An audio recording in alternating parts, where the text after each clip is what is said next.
And we're back here once again with another episode of the MSK show. And this is going to be episode 252. So I hope you guys had a great day. And I hope you guys have a great rest of your week that is ahead of you. And in this episode of the MSK show, I am going to be having a conversation with Doc once again. This is going to be his second appearance on the show. We had a great conversation the last time around for his first appearance, and I hadn't had a chance to talk to Doc in quite some time. So I was like, you know what? Let's get back on the horse again. I think that's the saying, right? Get back on the horse, get back on the saddle, whatever we used to say back in the day. Remember back in the day, dude, we had a lot of great sayings. Whatever happened to them? People don't really use them anymore. Like you get down, you get back up, or like the big famous ones. No one really has a saying anymore. It feels like that's been like an era that's gone from our conversations, I feel like you're right. A lot of those sayings have gone out of fashion and have gotten replaced by weird new buzzwords, buzz terms, most of which aren't even real words. They're like just made up. Remember the different strokes for different folks? Yeah. Like, I miss that stuff, Well, yeah. It's all been replaced by the, I guess, what would it be? Gen Z and Gen Alpha made up words. I mean, in fairness, yours right there. Yeah. The Riz Master. There's what a new one now. Absolute fuck is Riz? There's a new one now. It just started like a few weeks ago. It's called aura farming. I'm like, what the fuck is that? Yes. Oh, it's about just standing cool. Like that's just like a character making like a cool pose or something. Like what? These kids come up with the most absolutely crazy, ludicrous new terms. Like freaking hell. Like one of my favorite ones growing up was like the bigger they are, the harder they fall. Like come on, people. We need these sayings to come back. But no. It's apparently we have to just I don't know, talking weird slop buzzwords. But yeah. The crazy thing that I heard recently, and I don't know if you heard it, but I was watching Near Mint Conditions YouTube channel. They had a live stream yesterday, and maybe you heard about this. I don't know, because he talked about it on his stream. Apparently, the Marvel Masterworks series, it's basically a version of them having like collected editions, if you guys don't know. So essentially, it's like the top of the line Marvel collected edition. So like the problem with omnibuses is like sometimes pulling like original scans to omnibuses is very hard, so they kind of change it up for omnibuses as far as like coloring and lighting and all that stuff. But Masterworks is essentially kind of a one-to-one of the comic that you read in here in a much more better kind of collected format. Apparently, after the Marvel Masterworks that is going to be solicited, that's already solicited, they're going to put it on indefinite hiatus. Is that crazy? I don't know if you heard about that, but that's crazy to think about. I didn't hear about it. I have Near Mint on my sub list, but I'm like 2 weeks behind on all of his content, and so I feel bad. But at the same time, I know that they're in the process of trying to get this. Well, I guess it's their Marvel Premiere Edition plan, which is if people don't know what that is, that's essentially them copying DC's compact comics. It's the same thing. It just Marvel's just charges more. DC's is $10 MSRP, theirs is $14.99 MSRP, which is crazy. It's like, Marvel, you're offering the same shit. Why is yours $5 more? Oh, because we're Marvel, we could just charge more. It's like, all right, okay, get the fuck out of here. What the hell? In fairness to Marvel for this, a lot of the stuff that they're introducing first is a lot of their very classic stuff, and those projects were things that the creators actually did get like good residuals on, because that's back in the Coates is a Black Panther. Well, no, that one's in the. I mean, honestly, I don't know what his deal was, because I mean, he was famous enough that he was kind of slumming it going to Marvel. Whether or not you feel that he was worth that fame is an entirely different question. But he was famous enough, so he might have gotten a rather preferential deal. But a lot of the other things that they're doing, like I think they were doing Daredevil Born Again. I think they were doing the Elektra, the Death of Elektra and that portion of Frank Miller, and then Annie. Yeah. I think they're doing a couple of X-Men things like Dark Phoenix. So I want to get your thoughts and opinions on these. So if you guys don't know what Marvel Premier Collections are, they're essentially what DC Compact Comics are. They want to basically have you have a jumping on point for a popular character, for a popular story arc, where you don't have to basically read all the stuff before it, all the stuff after it. It's just a completed run for about 10, 20 bucks, and you get it all there instead of having to go through like back issues and all that stuff. So their first run of these characters was, okay, so we'll do this one. Because I don't know if you read it. Ta-Nehisi Coates' Black Panther, A Nation Under Our Feet. That was one of the books that came out first. Yeah, I mean, look, they're not exactly putting their best foot forward with this. I mean, in fairness, they didn't even really advertise the fucking line. They did. Like, it was it just appeared, and there's been no press releases, no advertising campaign, no anything. DC, their Compact Comics, they made a big press announcement. They had a lineup. They did online commercials. They did advertisements in the comics. They're pushing it in the bookstore market, and even in like the what the hell is it called, the whatever the airport bookstore is, they're all the same, every goddamn airport. They're the same. Hudson Bookseller, that's what it is.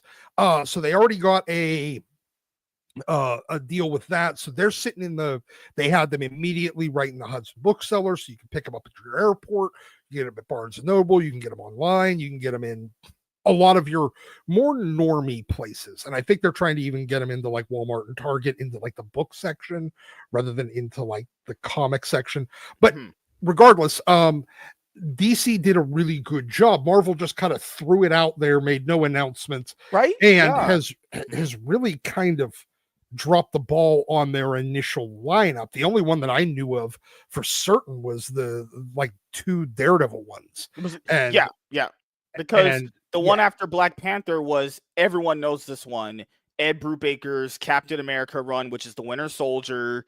That one came out. And then Daredevil Born Again came out pretty much the week of when the new sequel season to the Netflix show came out. And then you have the Fantastic Four one coming out, which is Jonathan Hickman's run, which is Solve Everything. And then after that, they said they're going to be putting out because they said Wave 2 is going to be a bit different. It's going to have like X-Men stuff in there. But when they say X-Men, they kind of mean Wolverine, because Wolverine's been announced already. That's coming out. And the last book coming out is Matt Fraction's Hawkeye run. And they're only going to put out 4 or I think, 5 books this year. DC Compact Comics are pumping out like feels like 10 of them, honestly, at this point. But now a lot of those like classic Marvel ones, they're adaptations from back in the day when collected editions weren't a common thing. So the creators actually got really, really good residuals. Like to this day, they're still getting paid really good on reprints because it was so rare. Now since at least like the early 2000s, everything gets reprinted in collected edition. So the in a lot of cases, their page rate sucks, and they're only getting a 10th of what a Claremont or a Byrne or a Simonson's got back in the 70s and 80s on stuff. So I feel like that's the reason why they're kind of dropping the Masterworks, because if memory serves, I'm trying to remember if Masterworks which one was the one that was all black and white? Isn't that considered their Treasury edition? No, they had the Treasury edition was a sizing. It was black and white, and it was basically phone book sized.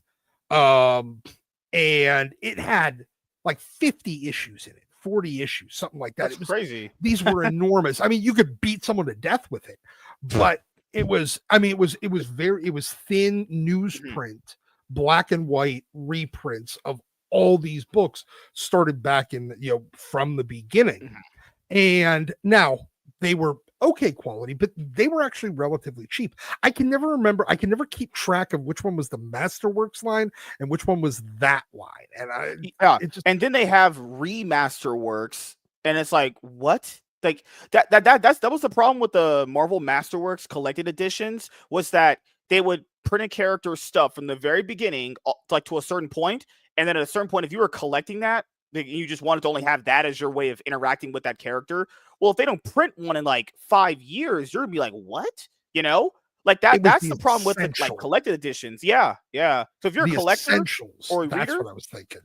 Yeah, no. And the other problem, the problem is with a lot of these older stories, and trying to collect them, is that a lot of them did cross over, and it would just be like a 2-issue arc with Spider-Man and the X-Men, or Spider-Man and Ghost Rider. And so, okay, do you print that separately? Do you print that in Spider-Man? Do you print that in Ghost Rider? Do you print it in both? Do you print all 4 issues? Or is it forcing people to go and buy a Ghost Rider, Masterworks, so that they can read the 2 issues of Ghost Rider that are attached to the 2 issues of ASM or Spectacular? Or what happens whenever it's ASM crossing over with Spectacular, crossing over with Web of, like back in the 90s when they'd have the Spider crossovers, and it was crossing over all 3 of the Spider-Man books? Do you have that done in the ASM one, in the in its own, in Web of? And are you just going to, and then are people going to be pissed off because they're buying the Web of Spider-Man and the Amazing Spider-Man and the Spectacular Spider-Man, and now for one of these they basically are paying for the same story 3 times because they're getting all of it in one? And that's where the reprint program always runs into a hurdle with interconnected universes, because there's not a good solution for that. And there never really has been. There's not a solution that's going to make everybody happy, or even just not piss large amounts of people off. Yeah. And unfortunately, it's something that they've never been able to work out. And that's why, I think that's one of the reasons why, nowadays, all the every story is a 6-issue arc. There's no 1 issues. There's no 1 issue and then 2 issue, then 1 issue, then 4 issue, then 1 issue, then 3 issue. The way that old serialized stories were, they want everything to be the same size. And why everything in an event happens in a separate event book, instead of in, even if it's been built up. Like I had this criticism, if you were reading a couple of years ago when Donny Cates was doing Venom, and it was a good series, and then whenever it got to the Absolute Carnage story, that crossover, they pulled the payoff for basically reading the last 20 issues of Venom. They pulled the payoff out of the Venom book into its own book. And then when they got to the King in Black storyline, which is what the entire thing had been building towards, they pulled the payoff for it again out of Venom into its own event miniseries. And they did the same thing with War of the Realms for Thor, because that was built up in Thor, whether you liked it or not. And they make it their own event series. And that kind of irritates and frustrates the weekly reader, like the Wednesday Warrior. It also is hard for, if they were to ever to try to get back into normie space, say that they started putting spinner racks out tomorrow, is if some kid is buying Venom or whatever book it is off the spinner rack every month, are they even going to know? And is the store going to know, oh wait, now I have to order this event mini series that to satisfy the weekly comic reader that was reading before? So that's where they're solving a problem, creating a new problem, and or not solving a problem and creating multiple new problems, or just creating problems, not even trying to solve anything, just creating problems. And it's kind of the slings and arrows that go with interconnected That's why with manga, it was way easier when I was growing up, I was just reading Shonen Jump magazines, as they call them, or Shonen Jump books, Yep. where you had a bunch of series as monthly chapters collected in there. And then when you were done reading one series, it would have an ad before you got to the next series, which basically said, hey, if you enjoy this specific series, go and read volume 1 of this series, which was so easy. Right? Yeah. But comic books is not like that. It's literally like back in the day, you had like this whole Superman thing DC was doing. You had like Adventures of Superman, Action Triangle Comics. era. Yeah. It's like that sounds kind of cool when you're in the moment. But like if you're if you're coming in later in for that moment, it's like, how do I kind of get all these events in order? Like nowadays it's different because people can actually compile reading orders on like online. But back in the day, you guys didn't have that. You were just kind of going off of like, okay, I guess what I'm reading here is just all that's what's going on, you know? Yeah. And that's where I feel like digital can be a solution. I agree. Where especially for back issue stuff like that, because you no longer have to worry about those printing constraints, like where do you print this for the collected edition.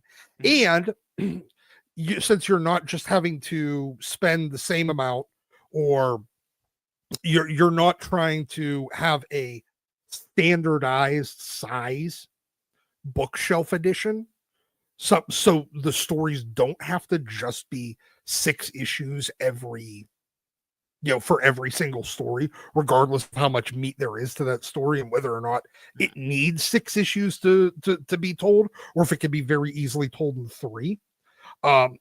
Instead, you'll need you can do that and then sell the digital edition, the digital collection of that story, for a different price than the 6 issue collection that you're selling next, and then a different price than the 9 issue crossover event, or the difference between, or even you're doing it as a a subscription service like Netflix.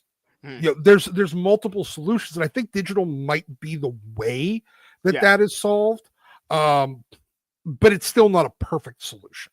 Do you think Marvel Comics could eventually print a similar kind of collected edition book like the Shonen Jump book back in the day, where you would have 5 leading characters lead it for every month, and you would have just like, I don't know, a collection of their ongoing monthly series at that moment in time, and then kind of just have ads in there to kind of pinpoint people to other places to go to. But I don't think they would ever do that though, because DC tried doing that with their 100-page giants, but they stopped doing that because they tried it with their Walmart deal. I remember that. I have them over there. It was a great idea. I don't know why it failed. It was an awesome idea. I know exactly why it failed. What happened? You put it in the wrong place. You're putting it on shelves that aren't really sized right for comic books. You're putting it in different places in every store, and you're giving exclusive content to that book that then just led to scalpers, or in some cases the LCS owners literally walking into Walmart, buying it out, and walking out the door so that they can sell it in their store for an extra $1 because they bought out the Walmart, because you're giving product. This is the thing with comic retailers, and I love them, but they're terrified that there might be a buyer spending their money somewhere other than in that comic shop. And that's kind of part and parcel to a shrinking comic reading buy-ins, or comic reading audience. Damn it. I keep getting tongue tied. Don't worry. Us black people do it too. We can't read. CNN is right. It's all downhill from here. So with a shrinking audience, they are worried about literally every penny, and making sure that there's not somebody buying, when they could be buying it from them, buying it elsewhere.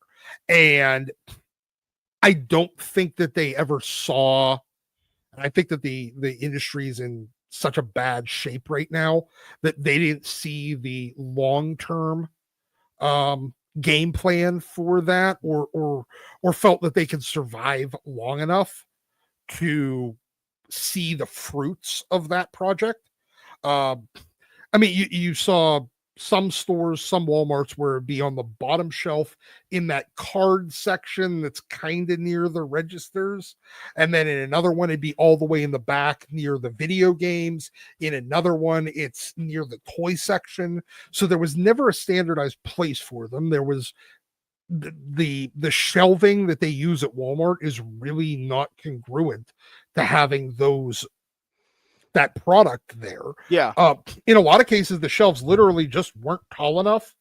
Like the space between the shelves weren't tall enough for the comic to stand all the way up. So in our Walmart, when we had them, it would basically be like, was where they were keeping the trading cards at. And if you literally walked past that, you wouldn't even notice them. It would basically be in something like this, where the box is like right here, and they're all just stacked like this. And I'm sitting there going like, this is a great idea, because when I was a kid and we didn't have that much money, every single month that a Shonen Jump book would drop, I knew it was like first of the month, I need to get there, I need to buy this. And they also had trading cards in there sometimes too. And I remember just binge reading that thing the whole night. Now imagine that's someone's like first time seeing like Superman away from movies or Batman or whoever, and you get to kind of consume those characters monthly. Like, you could make lifelong fans out of doing that. But it's that thing you said last time you were on, is that people are just like so narrow-minded. They're thinking like, oh, if it doesn't have the immediate 10x return right now, then it's just doomed to fail. It's like,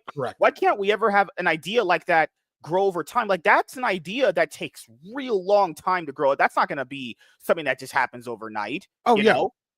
And if they're charging $10 for 100 pages, I guarantee you 5 years from now, that would have been a great thing for the industry. But no, they're like, oh, it didn't pay off in the first fucking year, so let's just throw it out the window. It's like, well, if you don't have faith, then why should we have faith then that you're trying to get new readers? Yeah, you know? It's because, and a lot of that has to do with the fact of being owned by huge multinational corporations that are answerable to shareholders and need to see month over month or quarter over quarter or year over year return. They don't have the luxury of playing the long game. Look, I mean, it's very simple. If you go into your supermarket tomorrow, there's still going to be probably a small, very small, but probably still a small magazine section. And those are the right kind of shelving to put comics on. Now, back in the day, it used to be the spinner rack. I personally love it.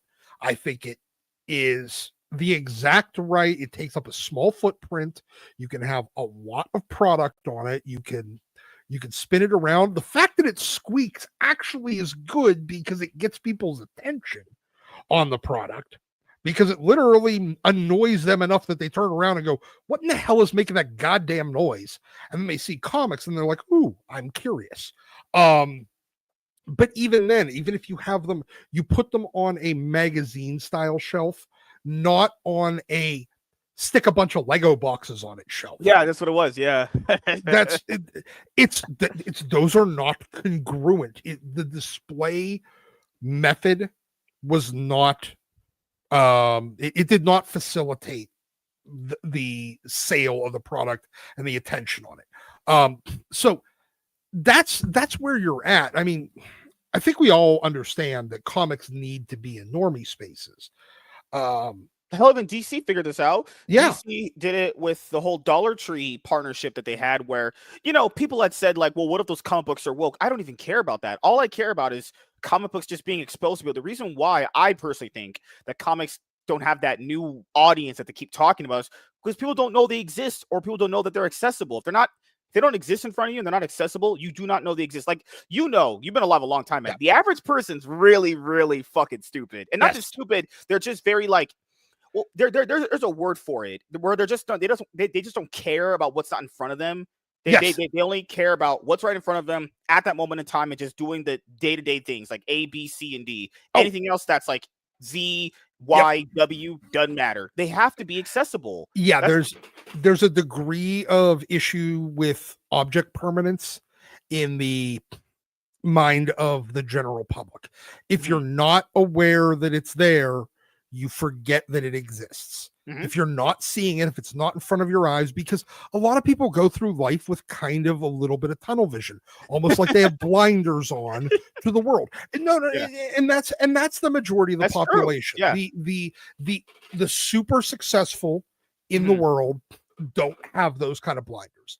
They see, they're seeing the peripheral, and they're occasionally getting, something's drawing their eye to something on the periphery, and that's when they start focusing, and their path starts diverging from the rest of society, and then they end up making a big impact. That's the way every successful person is. And now, that being said, this is the reason why I've gone back and forth with Wes on this, on Thinking Critical. What? Healthy disagreements? Oh, yes. Crazy. I thought you were supposed to call each other names and just like have a falling out on Twitter and go back and forth for 12 hours. We're planning that for next year. It's fine. That's going to be the actual Elon Musk Donald Trump breakup. That's the breakup of the century. Yes. No. But no, we've gone back and forth on it, and I go, look, I understand, and this is the problem with. This is like kind of the double-edged sword to digital, as we were talking about before. The digital could be a way to make some of these collected edition and back issue problems go away, but the main problem with the internet is that there is no, unless you're using advertising. And everybody uses ad blockers at this point, or uses something to limit their exposure to ads. Unless you're using advertising, unless you were directly searching for a thing, it does not come up on your screen. So the idea of people, quote unquote, discovering comics through the internet, good fucking luck. It's this. Getting comics discovered on the internet is the same as getting comics discovered in the LCS. Yeah, this is the same thing I was going to add to your point, which is that's the reason why I liked what James Gunn was doing with when he became the Kevin Feige of DC, was because even in the DCEU, the movies that completely were going to come out and fail, but we knew that was going to happen because that universe is trash.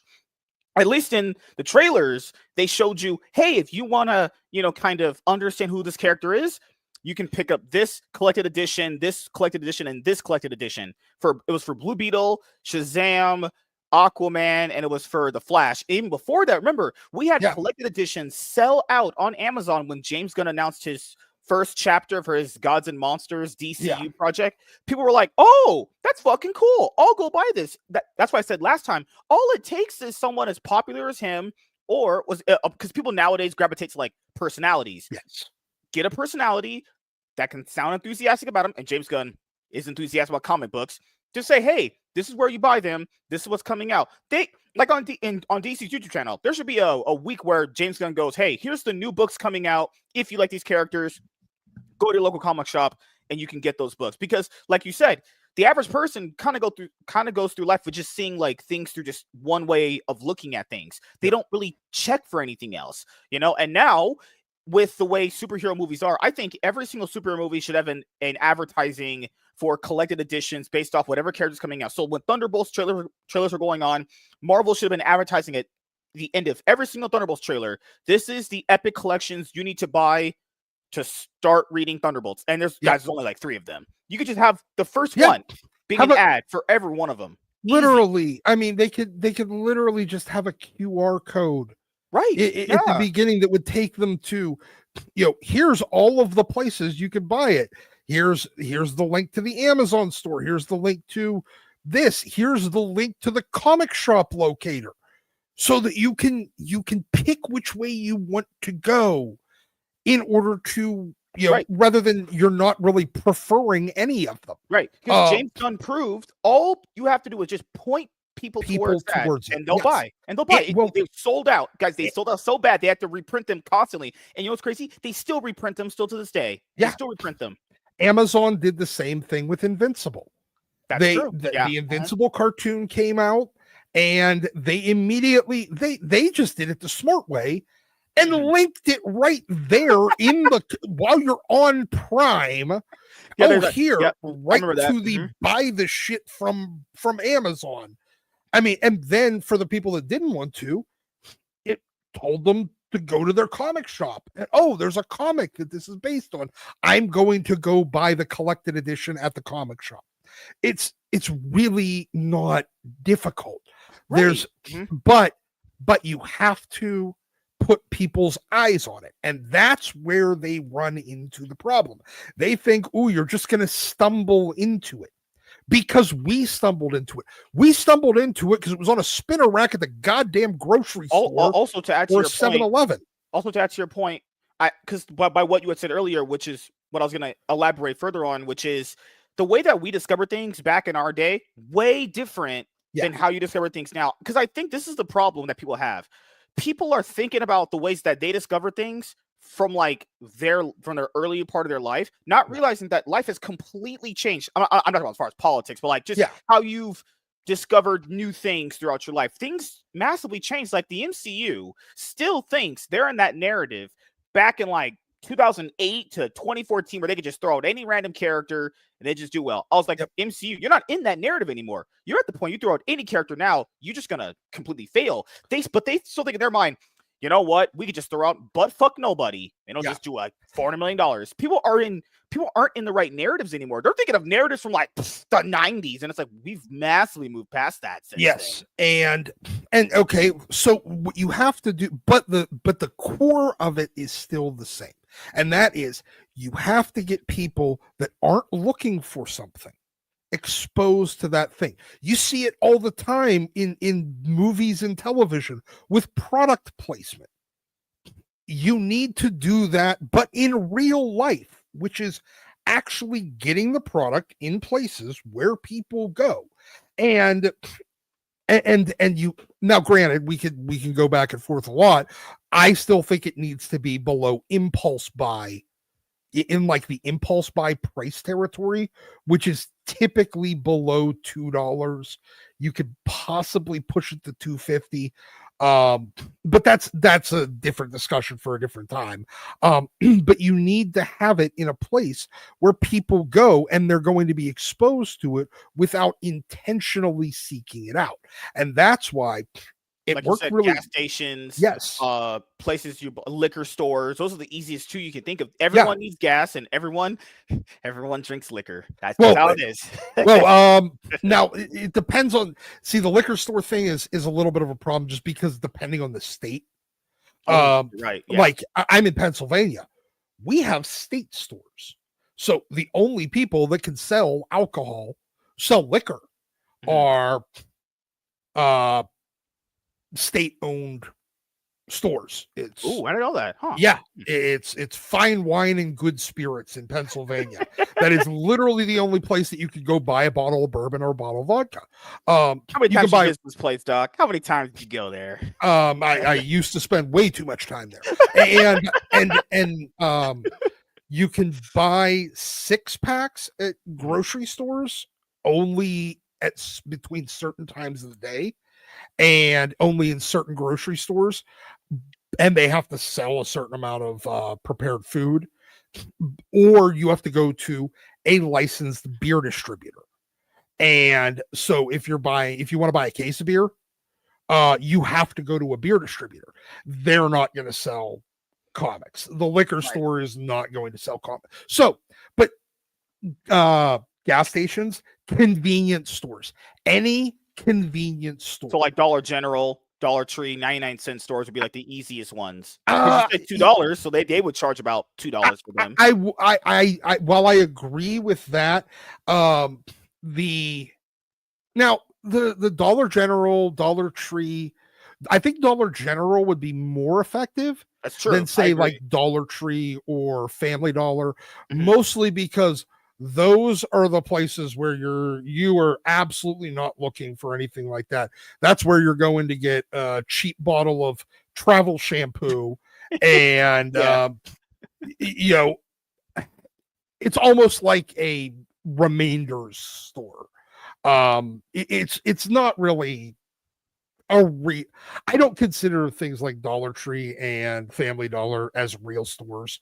Yeah, but the convenience part of them is that the average person would go there because they want to get certain items, like you said, very cheap. you know? Yeah. And then if the mom is gonna like the little kid is gonna be like, hey mommy, I like Superman. I see this book, can I have it? Yeah. She's gonna be asked like, how much is it, son? He's gonna be like, it's $3. She'll put it in. It's $3. Yeah. It's not gonna hurt anything, you know? Yeah. And that right there could create a lifelong comic book fan just because Exactly. it was that kid. They just visit a Dollar General. But how easy that is, I think Dollar General works great because it's a little bit more convenience store, whereas like Dollar Tree and Family Dollar are more like random bullshit you need, more for like holiday decorations. But at the same time, kids hate being in there because there's literally nothing entertaining in those stores. I mean, at least you could look at good like actual real products at Dollar General, at Family Dollar, and Pokemon cards. Yeah. Anyone that has Dollar Generals around them, check when they have Pokemon cards. Check at the end of the month. It's always gone. Yeah. Always gone. Never there. Yep. And honestly, I mean, you got Sheets, Bucky's, Wawa. I know that there's a couple other, your BPs, your AMPMs, your Speedways, those kind of places. Okay. I'd say that probably roughly half their business is people walking in their door. Now, you got a lot of, especially in the modern day, where people pull in, they never walk inside because they just need gas. But most of the time when they're there, they're like, fuck it, I'm going to go get a drink. And they walk inside. Now, granted, they're just walking to the cooler and walking over back towards the cash register, but that's where you put impulse buy priced items and a spinner rack or just a very small rack. Now, would that force the publishers to need to really slim their lines? 100%. You can't, because there is no store in the world. You need one, slim your lines, two, no reboots, which is going to be a problem for the current industry, because the only ways that they're able to do anything is through rebooting and by having, if they need to move 100,000 units. In 1997, it was just, well, we release a Spider-Man title. Now it's, we release 6 Spider-Man miniseries and combine them all, and we get 100,000 units. And then eventually they'll always end up in a Spider-Verse something crossover with Venom, because that's all they do. And those, but no convenience store is going to carry 6 different Spider-Man books, especially, the same with like the X line. You get X-Men, Uncanny X-Men, Wolverine, and maybe a 4th book, X-Force or X-Factor. That's what would hit. And there'd be 1 per week. So 1 on each side of that spinner rack. Because each week is 1 side. And after 4 weeks, those books come off. If there's any left. But they wouldn't be able to live, because they'd need an entire spinner rack just for the X line. You need, they got what, like 17 titles right now? Yeah. I mean, same with Batman. They'd have to, Batman worked fine because it had Batman, Detective Comics, Legends of the Dark Knight, and I think Robin. Those were the 4 Bat titles that ended up on the spinner rack every month. Superman, Adventures of Superman, Superman Action Comics, and there was a 4th Superman title for a while. Trying to remember what it was. Doesn't matter. You get 3 or 4 Superman books, and boom, there's 1 for every week. But you can't have 3 different Justice League miniseries going on if you're trying to appeal to that. And your main titles, your Avengers, your Fantastic Four, Spider-Man, or Amazing Spider-Man, Batman, Action Comics, Superman, Detective Comics, those books can't get rebooted. You can't have a new number 1. Yeah. Unless it's a brand new title and you're going from Amazing Spider-Man, Adventure, or Spectacular Spider-Man, and Web of Spider-Man, and you're adding the adjectiveless Spider-Man. That's the only way you're getting a new number 1 on a spinner rack. Can't they just sell the unsold Zeb Wells trade paperbacks for his Amazing Spider-Man run to Dollar General? Because he said impulse buy. They'll end up at Ollie's instead. So it put right into the trash can. But no. Ollie's actually, you know what? Oh, there is Ollie's. Yeah, you're right. Yeah. Yeah, Ollie's is really good for honestly for those overprinted, undersold trade paperbacks, omnibuses, hardcovers, and occasionally even absolute editions. I've gotten 3 or 4 absolute editions and about 4 omnibuses there. What's crazy is we don't have an Ollie's here. You're in California. Everyone always posts, but oh, look at these fucking. I'm like, I would love to go there and buy them. Oh, I know. I just don't have it in front of me. It might as well be. It might as well be the Hasbro outlet store at this point. I bought more Marvel Legends figures there than I can count. I think I got about 100 Marvel Legends characters or figures now, and I think probably 90 of them have come from Ollie's. So, because people know you as a collector. Yeah. So, do you ever like sell some of your omnibuses or collected editions that you probably bought extra because you probably maybe at one point thought you didn't buy it, but you accidentally rebought it? Yeah. I mean, I've sold. Yeah. I've sold stuff in the past. You don't do that kind of thing anymore, do you? Not often. I mean, I still technically have an eBay store, but I don't really use it. I don't have anything up for sale there currently. But I've sold stuff on there. A lot of stuff where it's stuff that I've picked up over the years that I don't necessarily want in my collection. Or just no real reason to read it kind of thing. Stuff that I don't care if I have it in my collection. Like like I picked up I had a couple of copies of Ultimate Fallout 4 that I picked up whenever they were only like $10. And Miles was becoming a little bit of a thing. So I picked up 2 or 3 of them for like $10. The first print, the variant, the second print, and the second print variant. Actually, no, the first print, the second print, and the second print variant. I think I picked up maybe 5 or 6 copies total. Oh, I sold those and made a couple of grand out of it. I had They need to reprint that Joe Kelly Deadpool omnibus because I don't think that one's had a second printing in a very long time, or if at all. So. It goes for a lot of money. Yes. Like a lot. God damn, his Deadpool run costs a lot of money. A couple of months ago, I was at Ollie's and they had the absolute Jim Lee Justice League. And I picked up 2 copies of that. I sent one to Sparrow. Okay. So I just looked it up again. Joe Kelly's omnibus for his Deadpool run, the volume 1, minimum people are trying to sell it for is $350. That's crazy. Yeah, some of the X-Men omnibuses as well. Especially the adjectiveless X-Men omnibuses. Those they have not. I think volume 2 recently got a reprinting, but I don't think volume 1 has. And because they're the ones that have the 2 pieces of unused promo art from. Oh God, it was when they were doing the whole second Genesis thing on X-Men, and they added the adjectiveless book. Because the original plan for the adjectiveless book was that it was supposed to be the Summers Gray book, where with Xavier and all of them being corrupted by the Shadow King. Mm-hmm.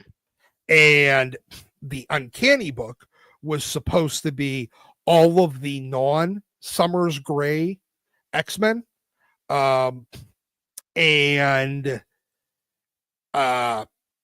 With a team run by Magneto. And it was going to be the post, because they were supposed to do the Mutant War. Mm-hmm. That editorial basically pulled the plug on. They finished up the whole Shadow King story with the Muriel saga in 3 issues where Chris Claremont wasn't writing it because he was taking a short break to start the launch of adjectiveless X-Men. And then I think he was so fucking pissed that the Mutant War got canceled. He'd been building up for it with for 100 issues. Every time I hear stories like that, it always reminds me of the Jonathan Hickman one with the whole Powers of 10 incident. Yeah. Oh, this was so much more. Claremont had been building this whole Shadow King thing for well over 100 issues in Uncanny X-Men, almost 150 issues. And it was going to come to a climax at a story called The Mutant War. And it was going to end up with Shadow King beating Xavier and kind of controlling Xavier, and as well as the entire Summers and Gray clan. So it was going to have Cable, Cyclops, Jean, Rachel, Havoc, and I think one or two more that were going to end up basically under the control and manipulation of the Shadow King. Oh, and Legion. And they were going to be the main big public X team that were basically evil. But the world didn't know. And Magneto was going to be running the rebel X-Men team that was going to be trying to basically save all the other X-Men from the Shadow King. Because I know they've tried to basically redeem Magneto from being the main villain. What do you prefer? Do you prefer him being just the villain, or do you kind of prefer them doing a redemption arc for him sometimes to make him sort of a hero? I don't like him as a hero. I don't mind him. I don't know. I don't mind him as a bit of an anti-hero, if not. I don't want him evil, but I do want him beyond redemption. So kind of like what Frieza is in Dragon Ball, you're a situational ally. Yeah, exactly. I don't know Dragon Ball well enough to really. Oh, it works the same. You know, people know what Frieza did. It's as the viewer what he did is horrible, but the situation is kind of calling for him to kind of be part of the hero team just for a little bit, but then they're gonna go back to being enemies. Anyway. Yeah, exactly, and kind of like a Doctor Doom. I put Magneto up there with Doom when written well. He is definitely the bad guy, but he is a very understood, and you understand why he's doing what he's doing. You're just disagreeing with him. But at the same time, some of the things he's gone and done has put him beyond redemption. The thing with Magneto is destroying that sub and killing all those Soviet soldiers. He just straight up used his power to just shove a Soviet nuclear sub that was kind of threatening him, but just push it to the bottom of the ocean and let all the soldiers. What was the story? It was Jonathan Hickman's House of X where he killed one of his kids. He killed Quicksilver, I think. Yeah, they've done that. I think you're beyond. If you kill your own kid, that's Well, I mean, but then there's the whole going back to stupid Axis. That Scarlet Witch and Quicksilver aren't even his kids. Yeah, so what was that? Originally, they weren't supposed to be his kids, but then they changed it so he was their dad. Yeah, that's always been confusing. Yeah, so when the characters were introduced, they were just introduced as young mutants that Magneto had kind of adopted into his team, the same way that Xavier had recruited the original 5 X-Men, and so they were kind of manipulated into being bad.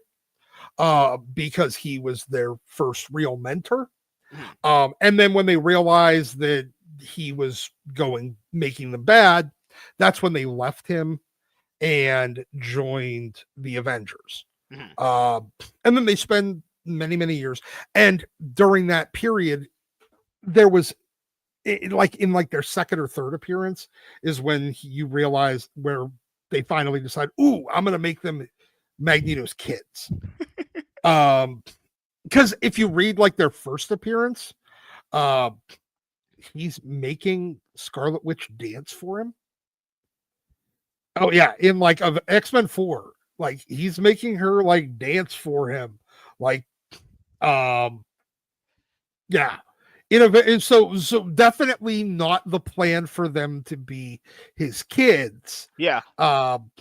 With that, and then whenever they added it later, they were like, just forget about that scene. Just like in Star Wars, where you had Leia and Luke kiss each other, and they're like, "What? Like he's my brother?" It's like, "What? You kissed your brother? What the hell?" Exactly. So, well, in a lot of cases, a lot of those Silver Age things, they were just kind of feeling stuff out. Yeah. So you got to kind of be a little bit forgiving, especially with the first probably dozen or so issues of most of those titles, because there's shit that they do in one issue that is just ignored a couple issues later because they're still feeling out the characters and working out the kinks. And that was one of those things. But so they decided they were going to be his kids, and then they were his kids for like the next 45, 50 years until Axis. And then they did that Avengers X-Men Axis event where the Red Skull stole dead Xavier's brain and had it grafted onto him, and then he became the Red Onslaught.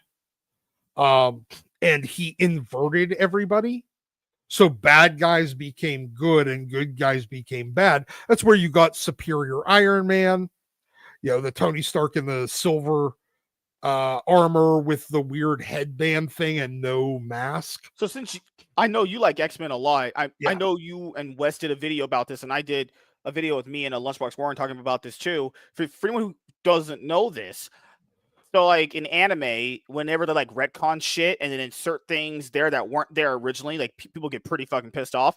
They're actually doing that with this whole like giant size X-Men summer event that Marvel's doing. They're going to insert Kamala Khan into the past. Yeah. In events that she was never there for. So like the first appearance of Giant Size X-Men, which is like the X-Men book. Then it's going to be Age of Apocalypse. She's going to be in that, which like then she's going to be in the Dark Phoenix saga or whatever. It's like, what? Why are they trying to make Kamala Khan such a thing? Like nobody cares about that character. And then they're inserting her into events that she never was in general. So wouldn't that just change history if she's there and she could like help them do certain things like that? That's just ridiculous. They don't even care about their own past anymore. It feels like I don't know what's going on with them. I have no idea. And the mere audacity of them doing it was enough for me to just not want to give a shit enough to find out. Like this wasn't one of those things that I was like, oh, that's interesting. Let me find out more. That's fucking stupid. And just look at something else. I literally do anything else. Because that's where we were at with brain. You just explodes. You're like, I just will never understand why they keep pushing her. Failed theories after failed series. She's not interesting. I really will never. It's like that person you might know in your life where it's a person that gets like so much attention and praise, but when you look at them, they're just like, you're nothing really that special. You're just another dude like me, Yeah, they're very, very, very average. I'll never get it. I'll never get this obsession they have with pushing her so much. Like they even try doing something with Iman Vellani, who portrays her in the MCU. Like, hey, she's writing a Kamala Khan miniseries because they can't sell an ongoing of that. That failed. Even the person who plays the character, can't sell it. And, I mean, that's because the people that it would be really targeting don't buy comics. I mean, it's really not that hard. Like, oh, you're gonna have the writer or the actress that plays the character write the character. Can she write? I don't know. No, but she's playing, but she's writing it. Someone's gonna be like, really earlier you said you need like an influencer or someone like that to sell the book. Yes, but there's a difference with what I said. James Gunn's not selling himself because he already could do that. He's selling you characters like Superman, Batman, Booster Gold, insert character there. Yeah. Marvel is trying to sell you Kamala Khan, a character that you guys probably wouldn't know exists at all. And if they never introduced her, you probably would never care if she was even a thought in your mind. Yeah, exactly. I mean, no, I think part of the reason with Kamala is her initial run did sell well, and it had very good word of mouth. The problem is, and this is the issue with that whole story, is because they're sitting there going, this still sells really, really good in trade. Volume 1 sells good in trade, and it sells really good to Scholastic. And it does. But they should learn a lesson, which is, yeah, it sells really good, but nobody comes back for number 2. Yeah. Mm-hmm. That should be a warning that they're like interested, but not enough. And I feel with Captain America, Sam Wilson. Same thing with him. Yeah, every single time. Yeah, and I feel like they're still trying to recapture that because there's like, okay, people want to like it, but don't. So let's just give them more of the same and hope that this time they stick around. Captain Marvel. I know that whole kind of history is all kind of screwed up by the way they did it. Like Captain Marvel didn't even sell past 10 issues. They canceled it, Yeah. I mean, Carol Danvers, the most successful run of Carol Danvers ever was Brian Reed's around the time of Civil War. Even Chris Claremont, back in the 70s, when they gave the character her first solo series, the series where they introduced Mystique, that was her first appearances in there. That book made it to like 24 issues. It didn't sell. But he even made her a recurring character in Uncanny X-Men, because Claremont loved the character.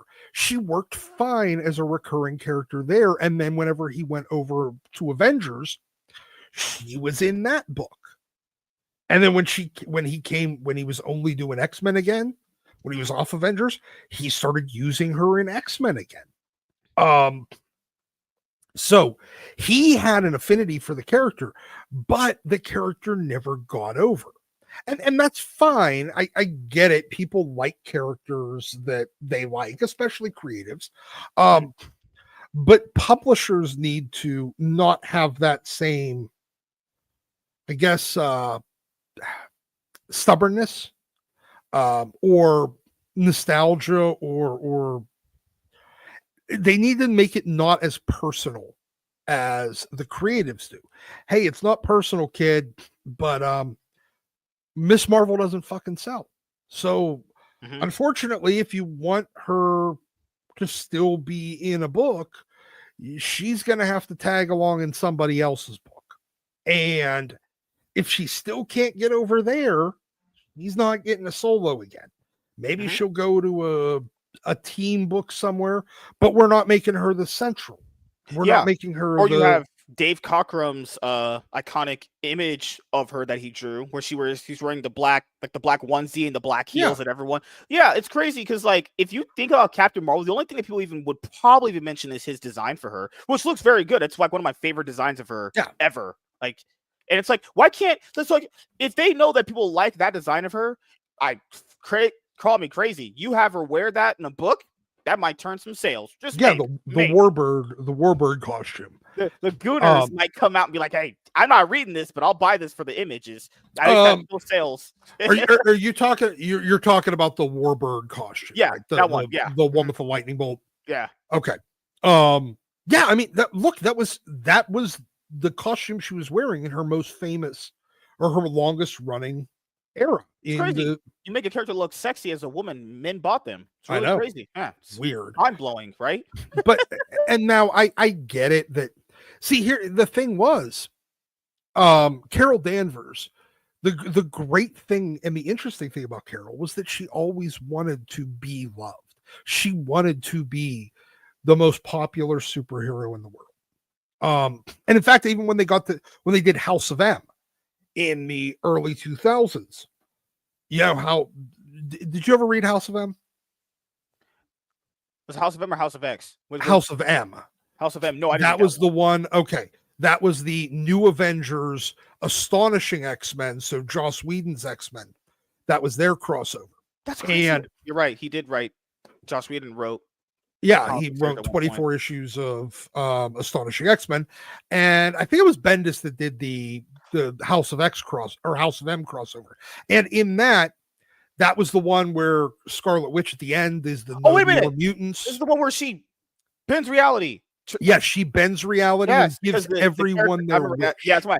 Because they were scared of her potential. Yeah. Like they do that whole it's like a whole Batman contingency plan where Iron Man's like kind of like the whole group of the characters like super scared of her that she might just fucking fly off the handles and kill everyone or some shit. Yeah, I remember the story. Yeah. Yeah, and Quicksilver convinced her to make everybody's dreams come true, because that was when it was post decimation. There was the new Avengers team. That was when Doctor Strange showed up and was like, so the whole thing is with Scarlet Witch, chaos magic doesn't actually exist. And this has been her mutant power the entire time. And her power is to warp reality. And so Quicksilver convinces her to do it. She grants everyone their deepest wish. And that's when Wolverine gets all his memories back. That's when Magneto basically rules the world, but he's benevolent. The mutants are they're considered, great parts of society. And in fact, people just strive and wish that they were mutants. Carol gets her wish, and she's the most popular hero in the world. That was her deepest wish. And then, House of M ends, and the Brian Reed series goes on for a couple more years, and then it gets canceled, and then they do another mini series. And I think somewhere during Civil War, they even brought, Marvel back for like one issue, where he's suddenly alive for an issue. But then you get around the time of Marvel Now, and for whatever reason, whoever the brain trust at Marvel, I don't know if this was one that Kelly Sue pitched herself or if it was an editorial decision. They're like, oh, and by the way, we're now, Carol's biggest wish was always to be the most popular hero in the world. We're going to make her that full time, not in a reality warped universe. That's her new status quo. The problem was it was never earned. And the audience knew that it was never earned. And the audience never bought in because they never gave it that, because it was never earned. Now, if they would have done a story or like a couple year buildup where Carol is trying, and that is like her sole motivation, is to be the greatest superhero in the world, where she's challenged, she's getting knocked down, she's getting, she's overcoming these increasingly great challenges, she's getting more positive media attention, but she's also getting like pushback or something. You could have earned that over like 3 or 4 years of great writing, but instead they just overnight and the new story is, oh, she's the most popular superhero in the world, everybody loves her, she's good at everything, and also all you neckbeards, you're not going to have anything to look at anymore because we're giving her a costume that makes her look like a majorette.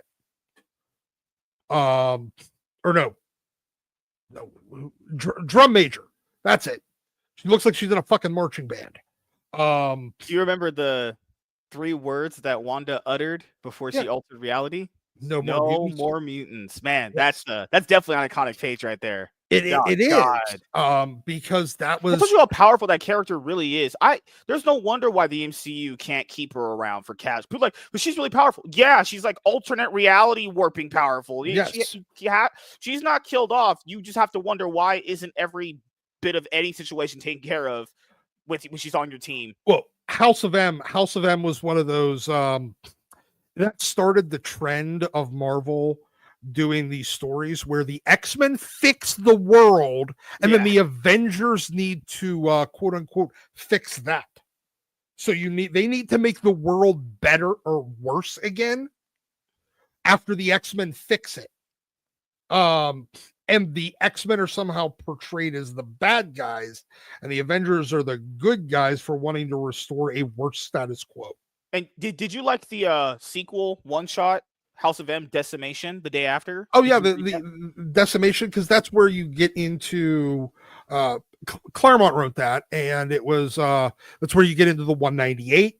Okay. The whole thing with the Sentinel Squad, ONE, the Office of National Emergency, the mutants as a endangered species, which then led into a lot of Beast trying to figure out how to reactivate people's X genes that had them deactivated. Yeah, There was man. Looking back at the story now, I remember because I told you growing up I didn't have books, so I remember I watched a Comics Explained video on it, and I was like, what's this? Because like people always say superheroes have no consequences.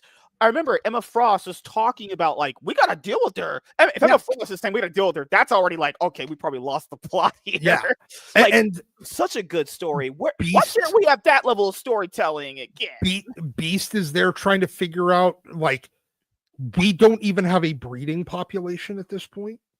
Like it's not a survivable breeding population. Doctor Strange tried; he couldn't combat her. She started with Doctor Strange, who literally is a fucking sorcerer himself. Yep, it was the end of a lot of the stuff that Morrison had added with a lot of the useless mutants. It kind of took a lot of those off the table for a long time, which was good. It's what made X-Men kind of better because you added a degree of rarity back to mutants. Instead of there just being one literally hanging out on every corner, or like 45 hanging out at a mall, going to a rave.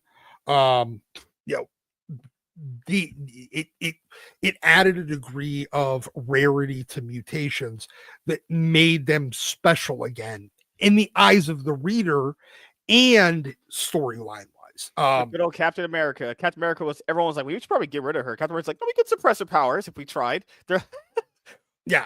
That's how you know that's Captain America. He's just like, no, we're not gonna just get rid of her. Yeah. She can't just do that, But you ended up with House of M, and then later you had AVX, and then you had IVX, and then you had Death of X. All of those were stories where the mutants fixed the problem of the entire world hating them and trying to kill them, so the Avengers have to unfix it. So, which always brought back one of my favorite things: Captain America's a racist. The entire Avengers are they're racist because they just want to make it worse for the mutants all the time. And Marvel is, sets them up as the heroes every time. And because the X-Men gave everybody their allegory to civil rights and all that bullshit. They love that. Yeah, the X-Men fixed racism. Or no, made the entire so the X-Men fixed racism the first time, and the Avengers had to stop it. Then the next time in IVX, the X-Men fixed everything, including like deforestation, climate, starvation. They fixed literally everything, and the Avengers had to fix it. And then in IVX, that was after Hickman's Infinity event, where Thanos was trying to get the gauntlet again, and then Black Bolt blows up Attilan. Black Bolt, that's a character we didn't get a chance to talk about. How do you feel about Black Bolt? Because people are it's either you love him or hate him. I like the character in concept, but he needs to be used sparingly. I hate him as part of the Illuminati. In fact, I hate the Illuminati. I hate that whole concept. So you hate LeBron James? I'm just kidding. Yes. secretly. MJ is the GOAT. True. Yeah. But no, I hate the Illuminati. I like Black Bolt, especially. I mean, he's got kind of like Black Panther. Black Bolt and Black Panther both have very, very, very striking, wonderful designs, but they're characters that, whenever they're used too regularly, get exposed for how shallow they are. And as a result, don't really sell. But when you have them, the Inhumans in general, I like the Inhumans as a concept. I like them when they show up sparingly in things. They used to show up periodically in X Factor back in the day. Fucking loved it. But when you make them have their own line and you make me, try to get me too involved in, because Inhumans and Black Panther actually both have the same problem. Whenever you start telling the story of them, it ends up inevitably into Machiavellian politics. Just the backhanded, kind of Game of Thrones-esque. Yeah. Everybody manipulating behind the scenes to try to get power and blah, blah, blah. I bore so quickly of that. I mean, if I wanted to watch that, I would have watched House of Cards again. Because that's really what it comes down to. When you have the Inhumans or when you have Black Panther, that's the two problems with those, because you either get into the royal drama and the fight between, a monarchy and a democracy within Wakanda, or the same bullshit except for in Adelan. I don't give a fuck about the internal politics and this guy kind of scheming to have access to the king. I don't fucking care about that. It bores me to death. And it bores, I think, a lot of people to death, hence the reason why those books never sell.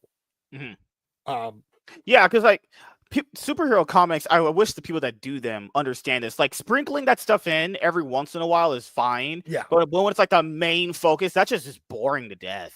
You know? Exactly. It really is. And the thing is, I don't think any of these a lot of these characters are deep enough to do much more than that. That is it's the easiest thing to go to. And there's not a lot of these characters are really cool designs with all the depth of a puddle as a character. And as a result, they need a Claremont Miller Wolverine miniseries. They need a Daredevil, Frank Miller Daredevil run. They need a Dark Knight, the Neil Adams 1970s or early, starting at Batman like 251, where he gets him away from being the campy Adam West Batman that he was for most of the early Silver Age. You need somebody that's going to add something wonderful. Up until Frank Miller came on to Daredevil, he was just a generic, not Spider-Man knockoff. And that's why for a lot of those, let's be honest, a lot of those comics can be found very, very cheaply because the character sucked. Daredevil it wasn't a well-used or well-defined character. And everybody with the Inhumans and with Wakanda goes for that low-hanging fruit of, we'll just play the,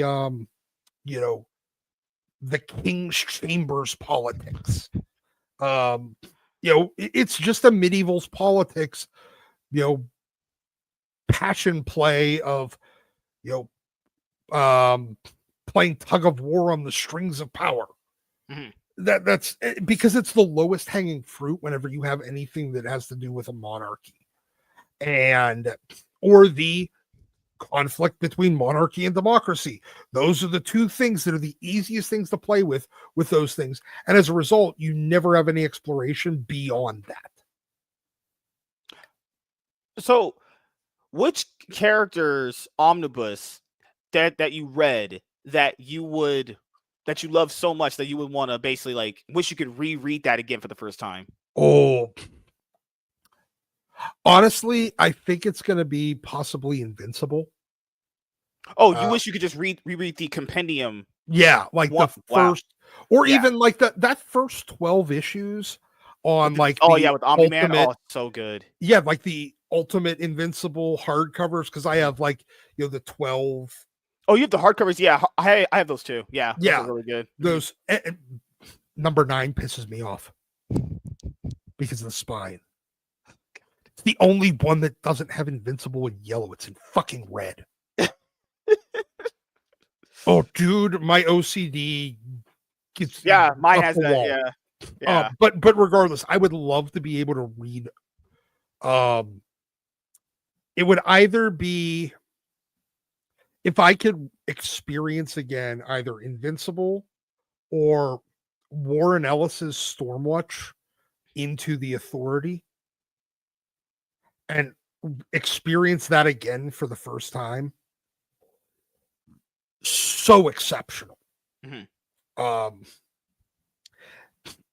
you know what? Here's one that a lot of people haven't read that they should.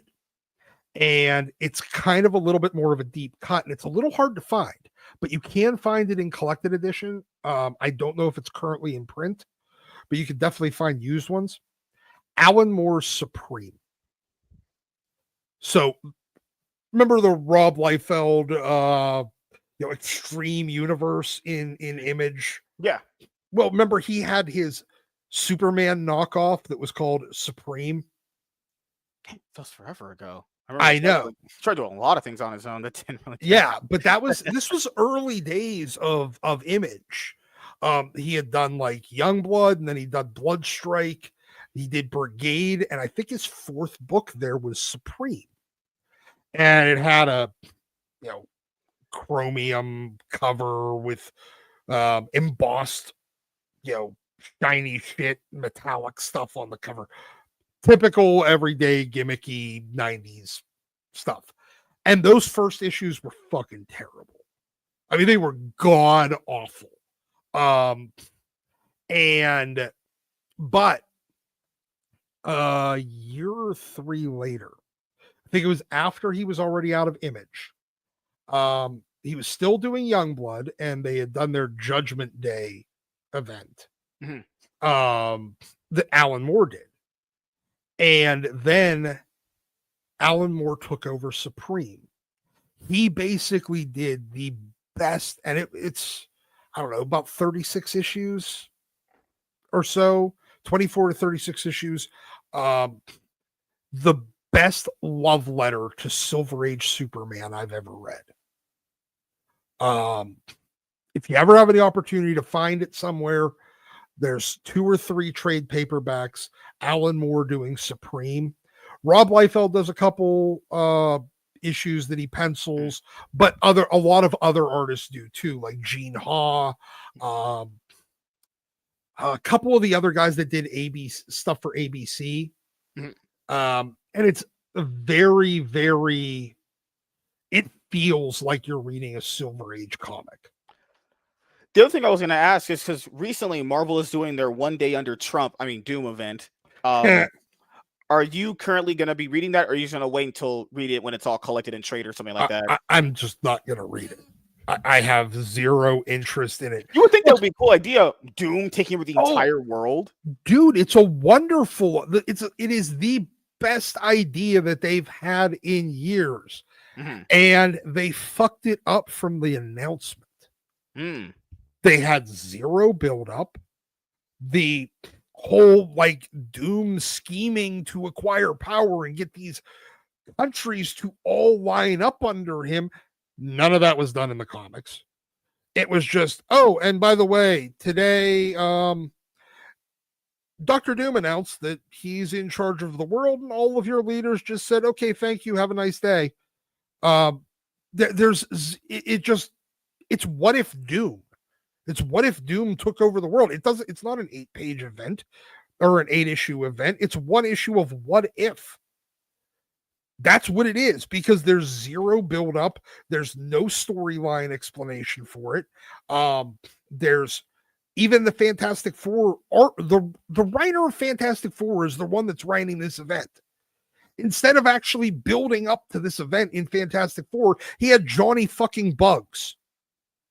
And then once the event already started, as its own miniseries, they announced a second miniseries to backfill the setup. I am not, look, they did it. I understand wanting to do a Doom event if you want, especially if you want the synergy with the Avengers Doomsday movie. Wonderful idea. Do something like that. Why in the fuck is this book coming out a year before that movie? And with the Deadpool Wolverine WWE3 little miniseries, it came out like way before the movie. And then after that, the movie's out of the theaters. Marvel announces, hey, Deadpool Wolverine team up ongoing series.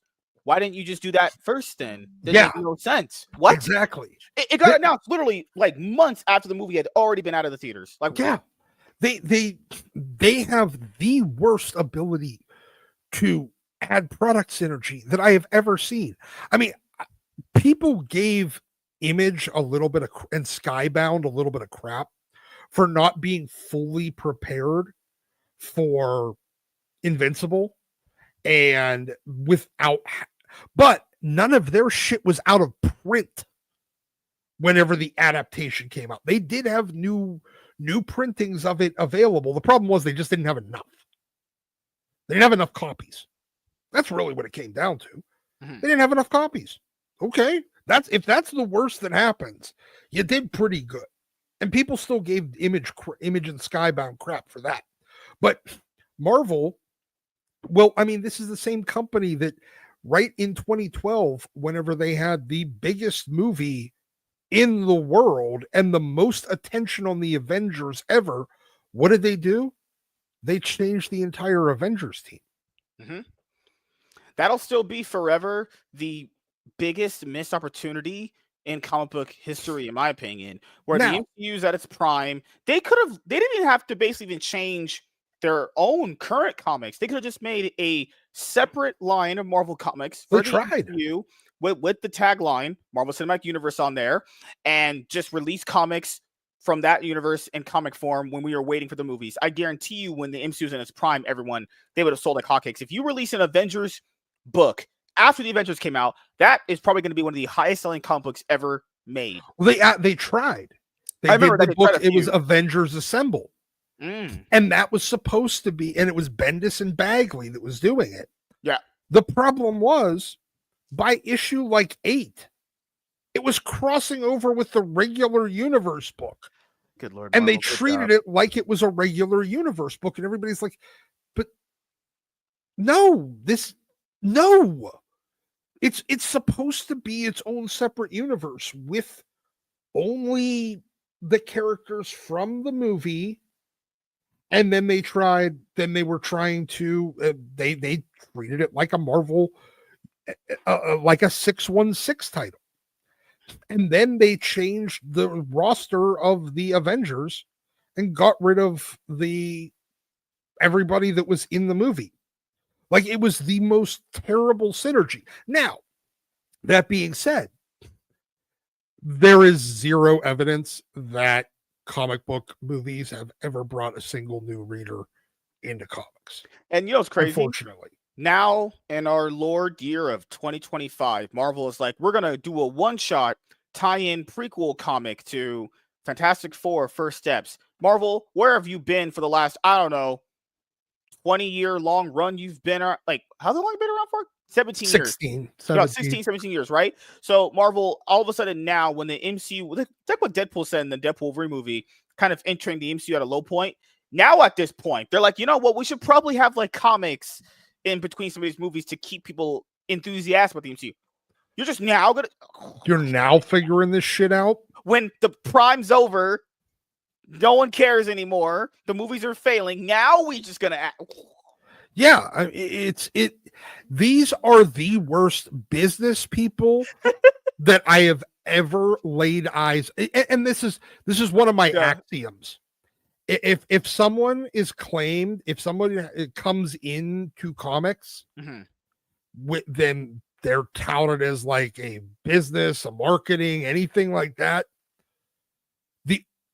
If they were any good at that thing, they would be in an industry that pays better than comics. Like, I remember when a couple of years ago DC brought in Daniel Cherry to be the co-publisher with Jim Lee, and he was going to handle all the business stuff, and he's a marketing genius and blah blah blah. I'm like, and my first thought, oh, he worked with Kanye, he worked with Adidas, the NBA, the NHL. My immediate thought was, okay, you know, maybe they paid him really well. If he was any fucking good at that, he'd be in a better industry. And the only reason that he's going to comics is so that he now has a higher title on his resume to then parlay it into a similar level, executive level title at one of those other industries that actually pay well. And that's exactly what he did. Even Joe Quesada, the guy that you talked about last time, as everyone knows, he was the person that did the whole famous One More Day event with J. Michael Straczynski. And I still don't believe he really wanted to do that. I think that was most just Joe Quesada just wanting to fuck with people. Was. You guys know where Joe Quesada is right now? He's working for Mad Cave. Well, he is currently working for Marvel again too. He just did the White Panther. You're right.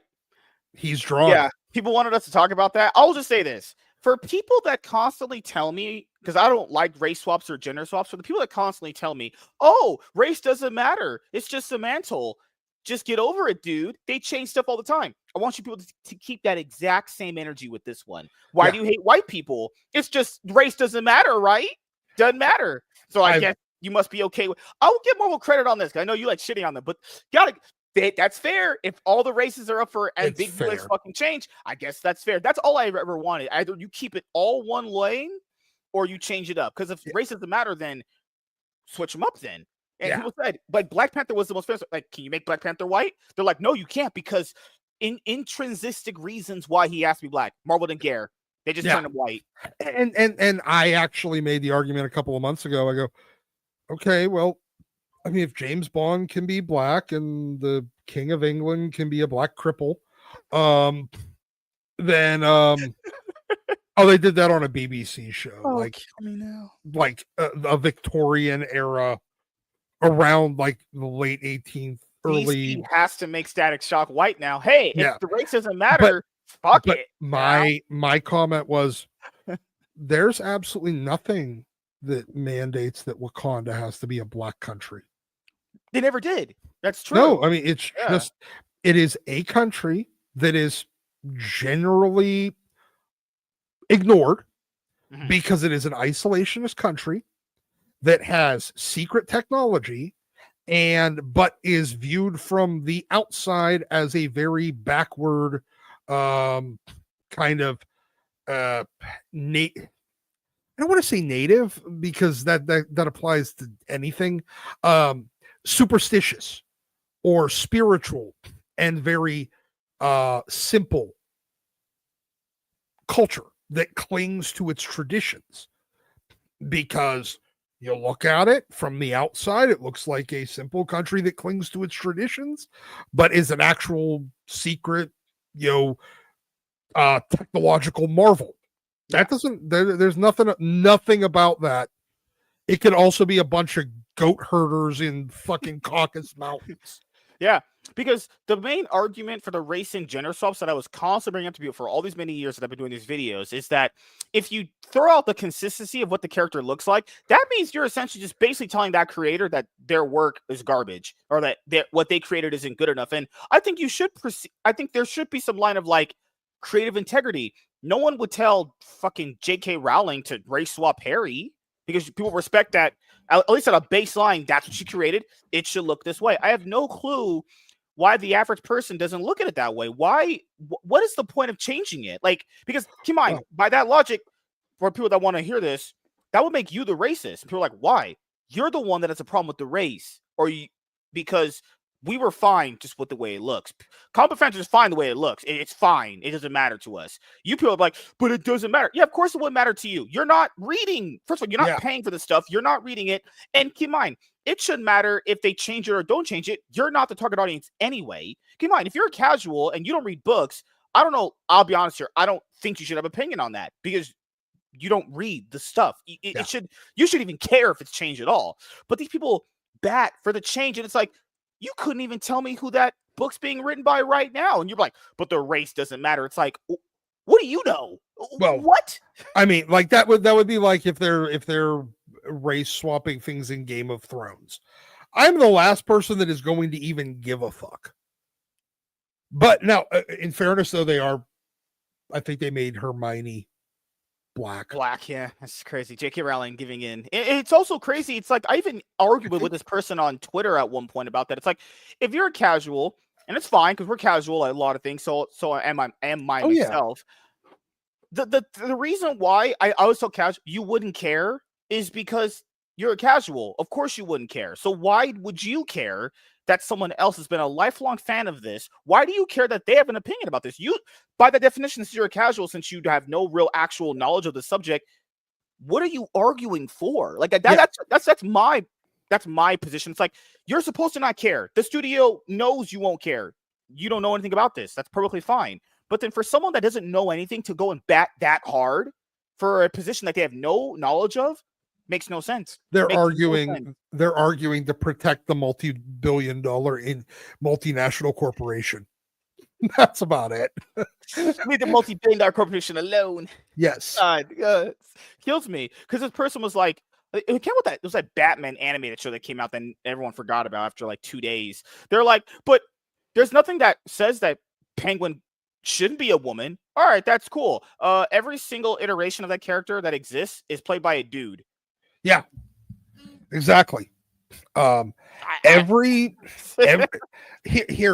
the thing. If you want to, and the MCU was successful by taking this very simple formula, especially early on. Don't fuck it up from the source material.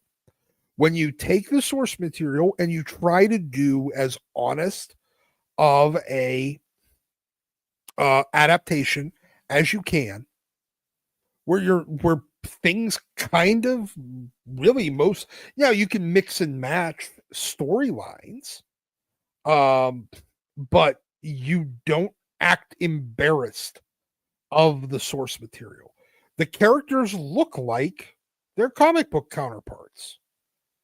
That you cast the actor because they look and can present. Now, theoretically, they should be able to act. So that means it doesn't matter whether they are personally like the it's like that character argument that the person gives where it's like, but a good actor should be doing it regardless. Yes, but that's not an own. Like, yes, if you're hiring for a job, to look like it. Yeah, if you're hiring for a job, that person you're hiring, I would hope at the base minimum, should act good. Yes. I mean, so if they need to play a cripple guy in this, if they have to play the world's smartest man in this, and if they have to play an army sniper in this, that all have completely different personalities, they should be able to do that. I just want somebody that looks like the imaginary character. Yeah, and keep in mind, you shouldn't be vilified for saying that, because if people argue with anime, if they made another Dragon Ball or any anime you like live action, if they casted, let's just say they casted Dwayne Johnson as Goku, would you be okay with that? Nobody would. Not a single person would be okay with that, because, correct me if I'm wrong, good Lord, he doesn't look like him. No, I don't know why that wouldn't apply to comic books. No one applies that same logic to comic books. They're like, no, but it's just a good actor and it doesn't matter. Okay, by that logic, then Betty White can play fucking a new version of Tony Stark, then, by that logic. That doesn't make any sense when you're really thinking about it. But these people don't think like that. They're thinking like, fucking hell. They think in the way that an average person does. Well, the race doesn't matter. And it's like, well, actually it would matter, because the creators wanted the character to look like that. Yes. Why is that? If the creator wanted the character to look like that. They obviously wanted him to look like that for a reason. I think that should be respected and honored, because if that person didn't create that character, we wouldn't have that character. It's pretty simple logic. I'm still pissed that Wolverine, that Hugh Jackman got cast and he's 6 foot tall. I wanted a 5'3" guy. I wanted him. That's where Tom Cruise comes in. Remember, you got the little midget one. Yeah, that's Wolverine. I want him like under 5'5". Good Lord. I just want like a stocky, burly Wolverine. I mean, I don't want a skinny Hulk either. Yeah, it's crazy. Like, but I noticed the arguments are much different when it comes to other characters. Like Hulk. People have identified this Hulk as crap. Yeah. Well, I would say use that logic and apply that to race and gender swaps. Why do you have a problem with the Hulk being garbage, where he's like nice Hulk and all this other stuff? Yeah, because that doesn't seem like Hulk to you. Nope. So if that's not Hulk to you in the state that he's in currently for the MCU, then apply that to like, you know, race and gender swaps. That doesn't feel like the character to some people. And yeah, you could, I mean, I don't think that's an argument, but people are going to say that's racist. I don't really care if it is or not. It doesn't look at the she or he does not look at the character. That's not the character to me. I don't care if that person acts good at all. That means nothing. Like when people bring up the Michael Clark Duncan, it's like, yeah, he did a very good job as Kingpin. But what did Marvel do in the next Daredevil show? They didn't cast a black guy. They casted Vincent D'Onofrio, who looks like Kingpin to some degree. Yeah. I just don't get these arguments. They make no sense. They fall apart at the inch. Why do you think everybody still wants fucking J.K. Simmons to show up as goddamn J. Jonah Jameson? We're like, hey, they nailed it. They nailed it in one. Absolute best casting almost ever in a superhero movie ever. Yes, it's perfect. And even now, literally like 2-3 Spider-Man later, we still have J.K. Simmons as They even recycled him for Tom Holland's trilogy. He was that good. Yes. So like it's you nail it, you nail it. Like, okay, they're talking about casting the X-Men movie. I keep hearing Giancarlo Esposito as Xavier. Denzel Washington and Giancarlo Esposito as Magneto and Professor X. A black guy playing a Holocaust survivor. Yes, and I'm sitting there going, that doesn't work. It just doesn't work. No. And honestly, here's the thing. Magneto and Xavier have to both. Now, here's the thing. You can get around their ages. And because the comics have done it. Xavier's in like his third body, and Magneto's been de-aged at least 2 times. So they've dealt with this in their universe. They just didn't start their teens. And like Xavier doesn't found the school until he's already in his third body. And Magneto gets de-aged twice, and he doesn't go on to become an actual terrorist. Because at the time, for like 50 years, they were basically the only 2 that they knew of. Yeah. And then for the Magneto one, I would say to people, if you call people racist for not wanting certain actors of certain races or ethnicities to play a certain character because it doesn't look like them, how would you justify a black person playing a Jewish Holocaust survivor? Do you hate Jewish people if you don't want Giancarlo Esposito as Magneto? See how that argument plays out onto you when it's a different character of a certain background that has to be that way for his out. The reason why he thinks that way is because of an outlook on life he has from that specific time period. It is very clearly, yes, there is no way unless you're in now, again, if you're in another different universe where he's suddenly not a Holocaust survivor, or there's a different Holocaust in that universe that had nothing to do with World War II and a guy with a stupid mustache and an armband. The helmet he wears is kind of dorky. Yeah, I think the helmet looks cool, but it is. I love that helmet. Now they can do it cooler. They've done some really cool versions of that hat that look more sinister. The version that he wore in Age of Apocalypse Mhm. is, it's a lot more sharp angles Ooh. in the helmet that looks so much more badass. The last thing I wanted to talk to you about, because we spoke of House of M, one of my favorite X-Men stories. How did you feel about Age of Apocalypse with good old El Sabanor? I love Apocalypse as a villain. Um because he kind of works as the absolute antithesis of both Magneto and Xavier. Magneto and Xavier both trying to get to the same destination, but different ways. Right. Mhm. Apocalypse is the fuck your destination. We're taking this shit. Um, Fuck your harmony. Fuck your everybody gets along. There's just only us now. He's the utter rejection of both of their methodologies, and that's what makes him such a great villain.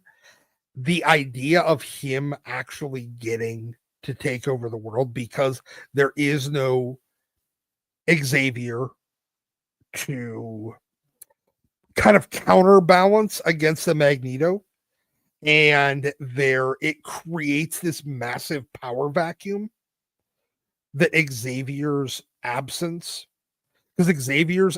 creates a vacuum that Magneto fills. Right. And then Magneto leaves an absence that Apocalypse fills with his methodology. Because you have Magneto and Professor X, they're like the best of both worlds, and then Apocalypse is like in the middle going, I don't like both of your methods. I want to kill everyone. Yes, exactly.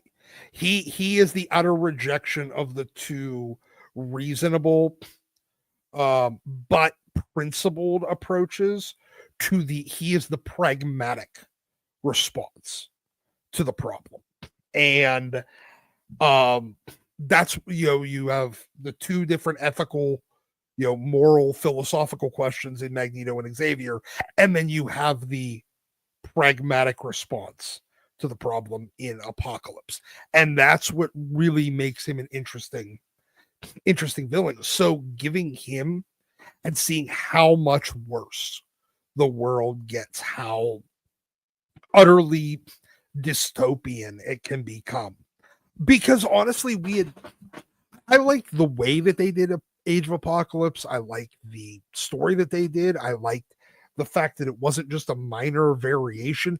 It was a wholesale change. Certain people just didn't even exist. Other people that did exist, or that were dead, now exist in this new world. There's different personalities for some characters are virtually the same. Gambit in that universe is absolutely nothing different from our Gambit, except for he's flying around in space instead of doing the same shit on Earth. So I'm pretty sure you didn't like Oscar Isaac's performance as Apocalypse. Look, bad. That was awful. I like Oscar Isaac as an actor. I think that he has the worst evaluation of projects Good Lord. in history. Every single thing he's in, I hate the project. I like him. Versus Apocalypse, or was he versus Moon Knight? That got fucking Moon Knight and Apocalypse. Crazy. Yeah, he managed to fuck both of them up. He got fucked over in Star Wars, and Ex Machina is the worst movie I've ever watched, next to Bringing Out the Dead. Still not as worse as Jack and Jill with Adam Sandler. That might be one of my worst movies ever. No, I like that movie more than I like Ex Machina. I fucking hate that movie. Oh no, there's 3 movies that I abjectly despise, and 4. I'm counting 2 movies as just one. The Zoolander movies, because Ben Stiller and Owen Wilson, give me 10 minutes of baseball bat in a locked room with those two. I have an irrational hatred for both of them.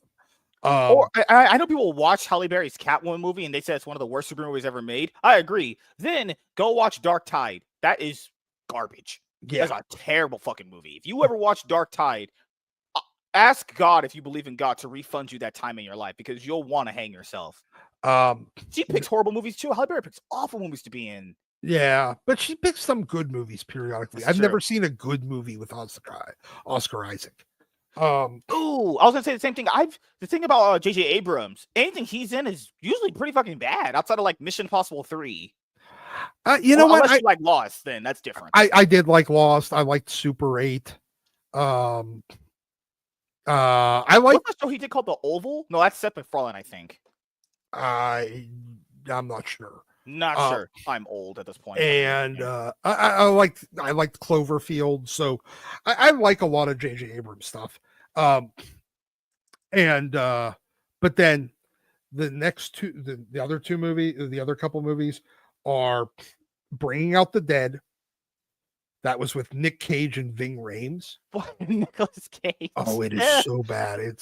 I can't believe he was Ghost Rider. That's so crazy to think about now. Spirit of Vengeance. I know the first one is not good, but that second movie, that movie is horrible. Yeah, Ex Machina, and The Revenant. I fucking hate every single one of those movies. They are the only. Well, I did not see Ex Machina in theaters because I really didn't. It didn't have a lot of appeal to me. But The Revenant and Bringing Out the Dead are the only two movies I've ever walked out of. What's your I'll say top 5 worst superhero movies you've ever seen? Superhero movies? Yeah. X-Men Apocalypse. Not in any particular order, but these are the top 5. X-Men Apocalypse, X-Men Dark Phoenix. So both sequels. Yeah. I fell off after watching Deadpool 2. I never watched Dark Phoenix or New Mutants. So and honestly, so bad, I was like, I'm not doing New Mutants isn't the worst movie. It's just kind of really dull. Okay. It's not terrible. It's like not like Madam Web is. You could argue all those movies are the worst things you ever. You could make a compelling argument for all of the Spider-Man-less Sony Spider-Man movies being just one giant Morbius clusterfuck, complete garbage.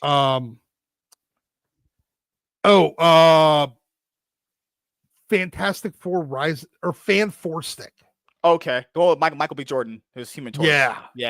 I didn't even bother watching that because I didn't even like the previous two, honestly. Yeah.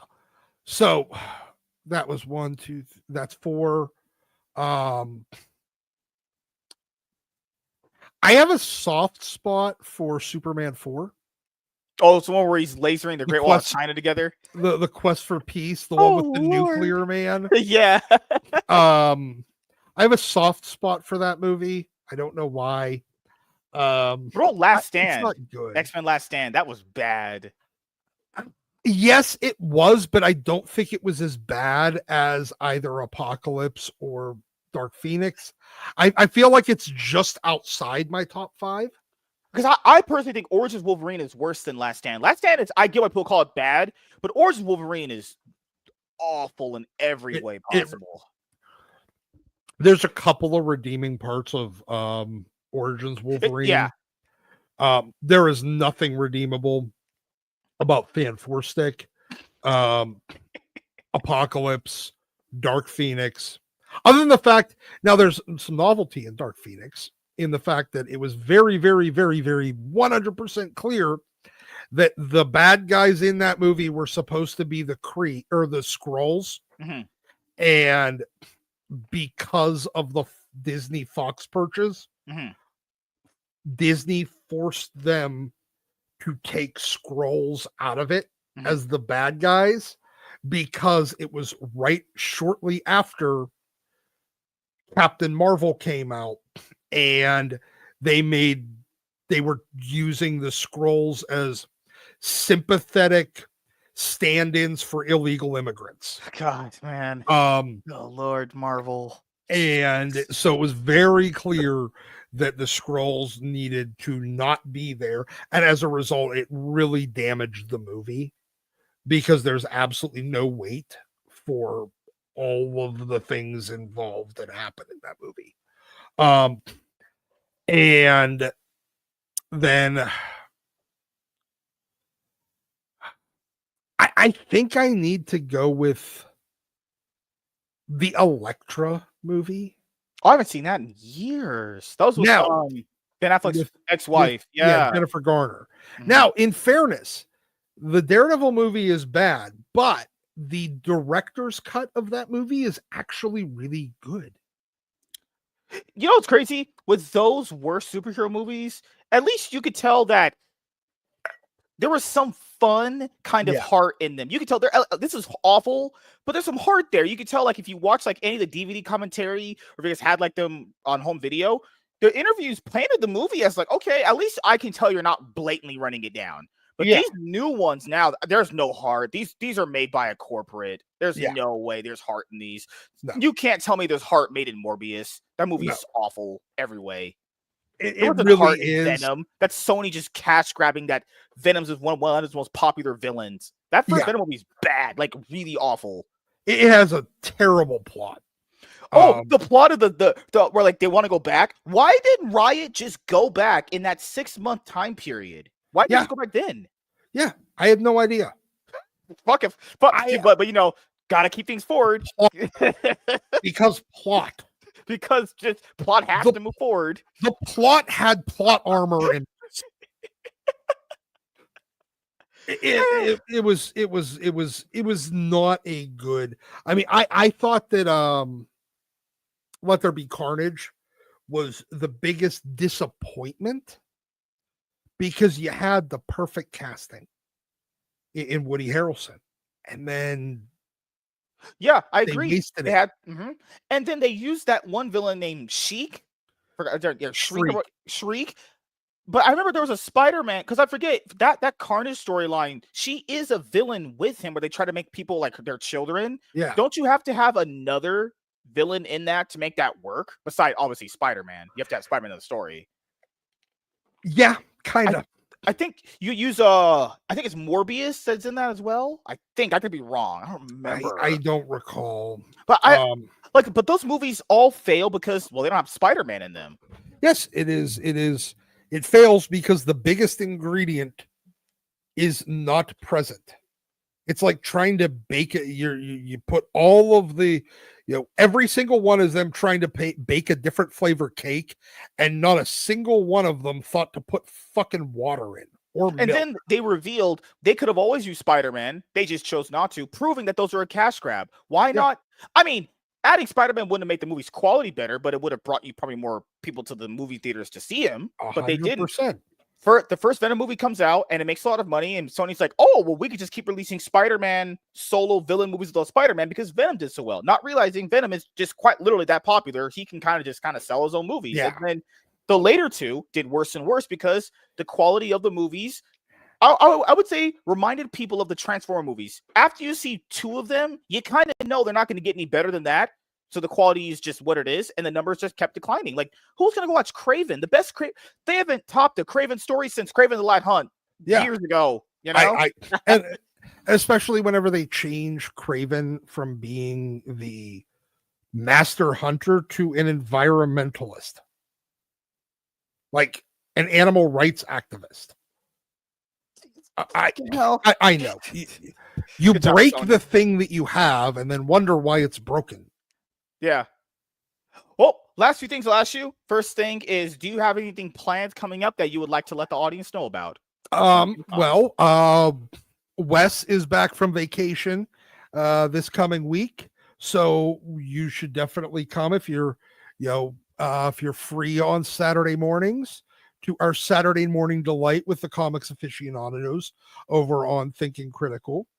I think I might bug Josh McDonald and Aaron Sparrow to hang out with them on one of their shows coming up this week, but I haven't talked to them yet, so can't confirm anything there.